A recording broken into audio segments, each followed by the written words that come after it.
So resellers do not only have to strengthen their financial position to get through the storm and through the transformation process, but they also actually need to have a cloud strategy in place. This is important because it will help them to understand where they are in the process of transformation, and it will also help them to actually hit some key milestones. The other area there is that as part of it, they need to develop new services and offerings. So not just to actually have a new position with their install base customers, but also actually to open up to new markets that are out there.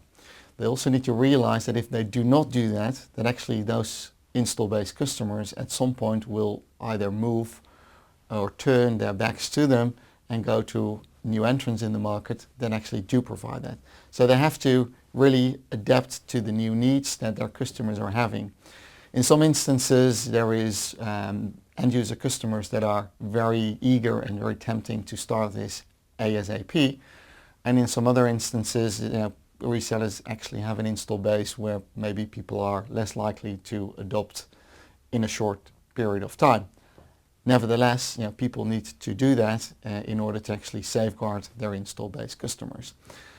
They'd rather start sooner than later because the effects of a recurring model are actually later out from now than in a transactional model. So where it typically takes maybe between 2 or 5 months to see an effect in a transactional model, then actually it takes at least double of that for a recurring model. So it could easily be 2 years from now before you start to see a positive effect on your bottom line.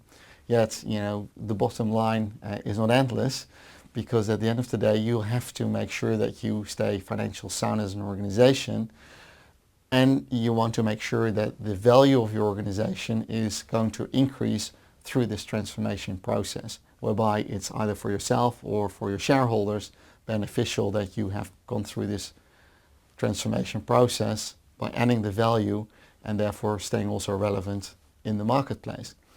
Lastly, what I find very important is that people try to lead with trust, because trust is the key inhibitor, or actually lack of trust is a key inhibitor of cloud adoption in the marketplace. So when you lead with trust through security and compliance, it can really help you to make a difference.